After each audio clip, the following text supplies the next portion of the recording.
Fala galera, tudo tranquilo? Hoje damos continuidade à nossa série Cartas à Igreja. Seguimos com o nosso estudo da Epístola aos Romanos, onde Paulo vem tratando de teologia densa e conversa boa. Então, continuamos no leve tópico do julgamento divino.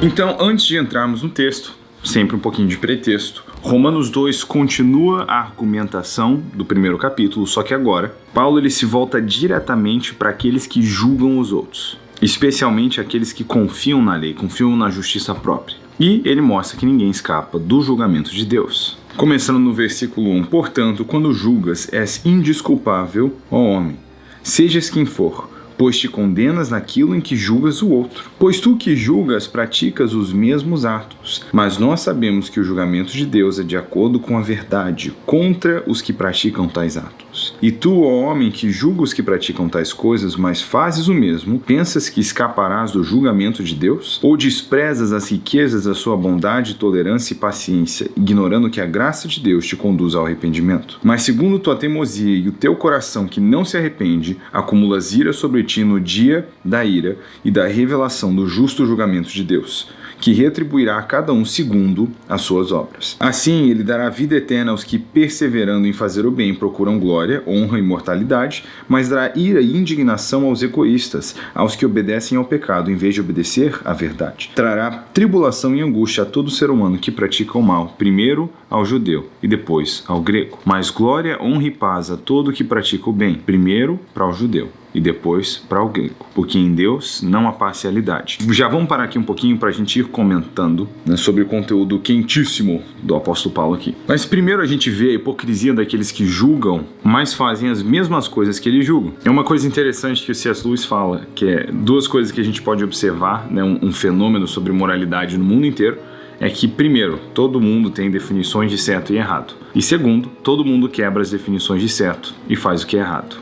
Dependente do código, nós temos dificuldade de fazer o que acreditamos ser certo. Quando nós que lutamos por fazer o que é certo e lutamos para não fazer o que é errado, nos tornamos juízes sobre aqueles que fazem errado quando nós mesmos também o fazemos, nós somos hipócritas. E Paulo traz um lembrete: você acha que você vai escapar da justiça de Deus? Lembre-se que com a medida que você mede, você também vai ser medido. Deus vem recompensando a justiça, primeiro ao judeu, depois ao grego, e vem punindo a injustiça, primeiro ao judeu, depois ao grego. Alguns comentários interessantes aqui. Em suas homilias sobre Romanos, João Crisóstomo, ele fala que condenar o outro enquanto você mesmo peca provoca um endurecimento do coração. É um ato presunçoso e leva o seu coração ao endurecimento. Você se coloca num lugar de superioridade, isso vai dificultar o seu próprio arrependimento, a sua própria justiça. E John Stott, no seu comentário, destaca que Paulo antecipa a objeção de religiosos moralistas que condenam o pecado nos outros sem reconhecer a sua própria culpa.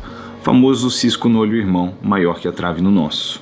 Continuando no versículo 12. Porque todos os que sem lei pecaram, sem lei também perecerão. E todos os que sobre a lei pecaram, pela lei serão julgados. Pois diante de Deus não são justos os que somente ouvem a lei, mas os que a praticam, estes serão justificados. Porque quando os gentios que não têm lei praticam as coisas da lei por natureza, embora não tenham lei, tornam-se lei para si mesmos, demonstrando que o que a lei exige está escrito no coração deles, tendo ainda o testemunho da sua consciência e dos seus pensamentos, que ora os acusam, ora os defendem. Isso acontecerá no dia em que Deus julgar os pensamentos secretos dos homens, por Cristo Jesus, segundo o meu evangelho. Então, de novo, a gente vê não só essa conversa de moralidade do Lewis, nessa ideia muito presente no texto, as 5 vias de Tomás de Aquino, muito interessante,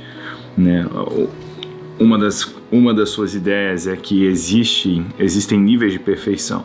Logo, isso implica a existência de um ser perfeito. Nós sabemos que esse ser perfeito é o único capaz de definir certo e errado, uma vez que nós, seres imperfeitos, não somos capazes de definir por nós mesmos. Ainda assim, parece que existe algo no nosso coração que busca esse verdadeiro certo e esse verdadeiro errado. Então, de novo, a gente precisa fazer uma distinção de justificação e fidelidade.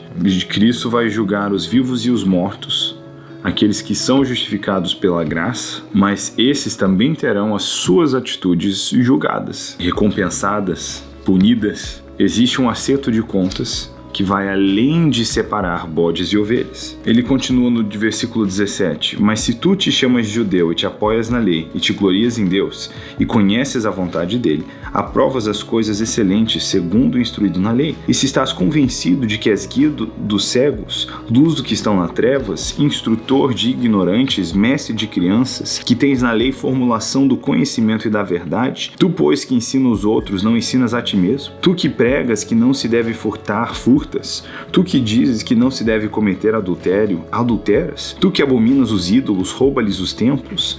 Tu que te glorias na lei, desonras a Deus pela transgressão da lei? Pois como está escrito, por vossa causa o nome de Deus é blasfemado entre as nações. Porque de fato a circuncisão é proveitosa, se cumprires a lei. Mas se és transgressor da lei, a sua circuncisão tornou-se incircuncisão. Então, se os que são da incircuncisão cumprirem os preceitos da lei, não serão eles mesmos considerados circuncisos? E se cumprir a lei aquele que por natureza é da incircuncisão, ele julgará a ti, que és transgressor da lei, com a letra e a circuncisão. Porque judeu não é quem o é exteriormente, nem é circunciso quem o é apenas no exterior, na carne. Mas judeu é quem o é no interior, e a circuncisão é a do coração, realizada pelo Espírito e não pela letra, cujo louvor não provém dos homens, mas de Deus. E aqui em Romanos é um dos temas centrais, nós vamos ver essa conversa com os judeus.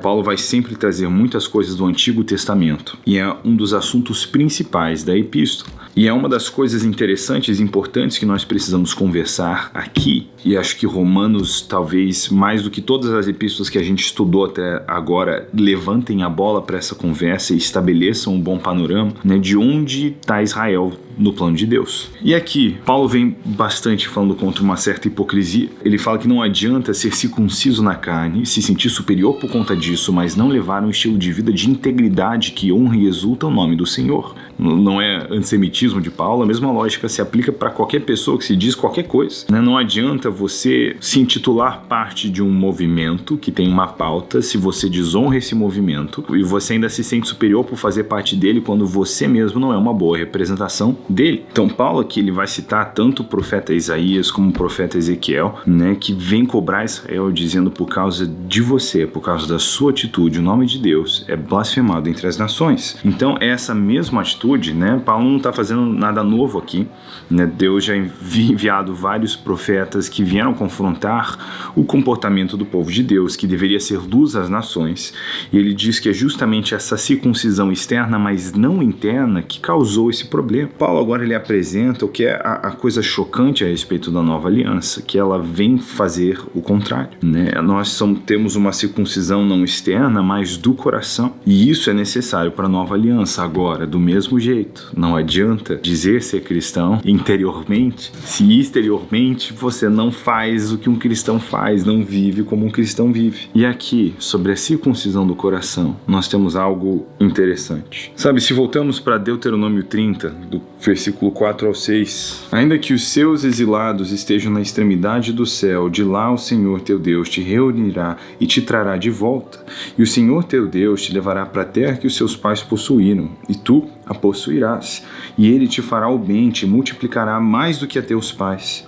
O Senhor teu Deus circuncidará o teu coração e o coração da sua descendência, a fim de que ames o Senhor teu Deus de todo o coração e de toda a alma, para que vivas. E o Senhor teu Deus lançará todas essas maldições sobre os seus inimigos, sobre os que tiverem te odiado e te perseguido. Então tu te voltarás e obedecerás à voz do Senhor e todos os seus mandamentos que hoje te ordeno. E o Senhor teu Deus fará prosperar muito tudo o que fizeres, o fruto do teu ventre, o fruto dos teus animais e o fruto do teu solo, pois o Senhor voltará a se alegrar em ti, como se alegrou em teus pais, e te fará bem. Quando obedeceres à voz do Senhor, o teu Deus, guardando os seus mandamentos e estatutos escritos nesse livro da lei, quando te converteres ao Senhor de todo o seu coração e de toda a sua alma. Então isso vem de carona com o mandamento mais importante, que é amar o Senhor de todo o coração, alma e força, Isso é mencionado em Deuteronômio 6, versículo 4. Jesus responde isso com o mandamento mais importante em Marcos 12, 28. Mas aqui, mesmo voltando lá atrás, qual que era o intuito e o desejo do Senhor? Era uma circuncisão de coração. Quer dizer, obviamente, eles tinham que que observar, né, a circuncisão externa fazia parte da lei, mas essa parte da lei, o externo, deveria ser remetente ao interno. Deveria dizer respeito de como deveriam viver e de pais aos seus filhos, o lembrete, né, de uma circuncisão do coração, né? E nós vemos que o Senhor já havia manifestando seu desejo antes. Vemos Ezequiel, no capítulo 36, no versículo 27, outra coisa interessante. Também porei o meu espírito dentro de vós e farei com que andeis nos meus estatutos e obedecereis os meus mandamentos e os praticareis. Então habitareis na terra que eu dei aos vossos pais e serei o meu povo e eu serei o vosso Deus. Circuncisão no coração, com o Espírito conduzindo o caminho. Em Atos 2, Pedro olha para a galera, ele cita o profeta Joel, que fala sobre esse derramar do Espírito, esse Espírito que é colocado do lado de dentro para apontar o caminho. E ele diz para todos que estão ali: ei, foi a respeito disso aqui que profetizou Joel, dizendo: derramarei meu Espírito sobre toda a carne. Velhos terão sonhos, jovens terão visões, crianças profetizarão. Existe um derramar do Espírito acontecendo sobre a carne. Pedro olha e fala: é isso aqui.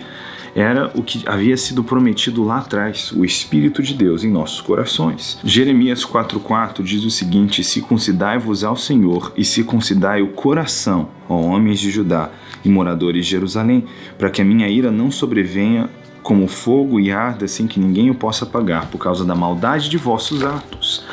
Aqui de novo, um coração não circunciso, com a carne circuncidada, nunca foi o suficiente para agradar o Senhor. Ele não queria uma tradição, ele queria um relacionamento, ele queria um povo que caminhasse na sua justiça e fosse testemunha às nações a respeito de quem Deus é.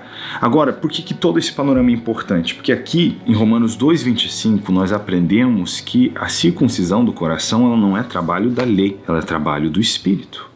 Que mistério, né? Em João 16,7, Jesus olha para os seus discípulos e ele fala: rapaziada, para a vantagem de vocês que eu vou ao Pai, porque se eu for, vocês receberão o Espírito Santo. E o que Jesus diz, ele repete, né, o que Ezequiel profetizou, ele promete isso aos seus discípulos. Ele fala: porém vocês o meu Espírito, ele os ensinará todas as coisas e ele os lembrará dos meus mandamentos. E essa sempre foi a ideia. Um povo que vive conforme a sua vontade. E não adianta o cristão também querer fazer justamente o que Paulo condena aqui, de olhar então para os judeus e dizer: enquanto tem muito cristão dizendo ser cristão, mas que não vive como Cristo, não caminha nos preceitos do Senhor. Sabe, nós temos que entender, é verdade que justificação está além da minha alçada, mas fidelidade é comigo. E eu preciso caminhar na vontade do Senhor, porque isso mostra um coração circunciso.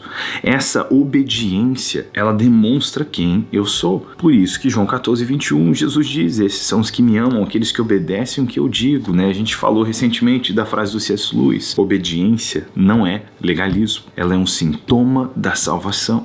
Um coração circunciso, ele se parece com alguém que caminha na lei do Senhor. É por isso que Paulo, embora tenha se convertido radicalmente do judaísmo farisaico e agora ele segue ao Senhor Jesus, ele ainda vai falar o tempo inteiro sobre a obediência da fé, sobre caminhar nos preceitos do Senhor, sobre a circuncisão do coração. Ele vai falar sobre Timóteo meditando na lei do Senhor para ser cheio de toda a sabedoria. Quer dizer, a gente não joga fora as ordenanças do Senhor. E eu sei que a maioria das pessoas tem dificuldade de entender como navegar a mudança de lei que existe na nova aliança. E eu não só vou deixar aqui nos comentários um vídeo que vale a pena assistir, porque ele explica um pouquinho.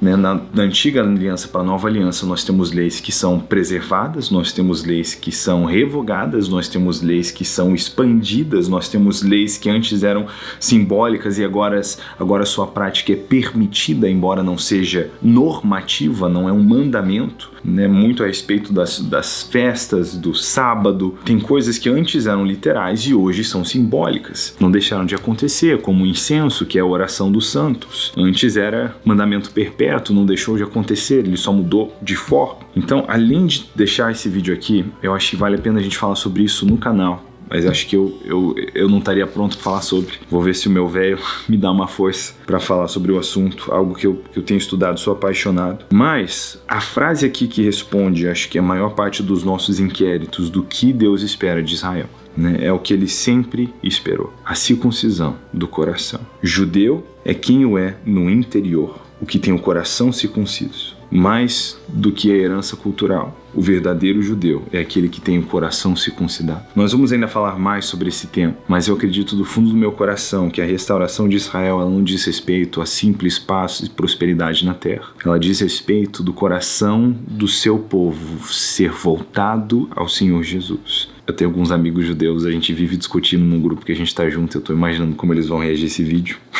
Mas eles entendem que do meu lado também eu prego essas coisas por amor. Paulo vai continuar o assunto no próximo capítulo, mas é interessante pensar que um dia uma dúzia de israelitas começou a pregar boas novas do evangelho do reino de Cristo Jesus e elas se espalharam por todo o mundo por causa da pregação dos apóstolos. E aquele movimento que começou e cresceu rapidamente em Jerusalém nunca mais voltou para lá. Quem sabe aí, escutando essa pregadinha, não tem alguns missionários a Israel. Eu tenho essa vontade, esse desejo, se o Senhor me permitir, é o que eu gostaria de fazer, mas ainda estou um longo caminho de poder fazer isso. Precisamos de fluência nos idiomas semitas, algo que estou trabalhando aos poucos, agora o mestrado vai dar uma força com isso. Mas um coração circunciso sempre foi o desejo do Senhor. E a circuncisão do coração é trabalho do Espírito de Deus. Se você quer levar uma vida que agrada ao Senhor, um relacionamento com o Espírito Santo de Deus, ele é vital e importante para que você seja lembrado da lei do Senhor, para que o Espírito Santo possa te ensinar todas as coisas, chamar a sua atenção, te conduzir ao arrependimento, te ajudar a orar como convém. Se a gente puder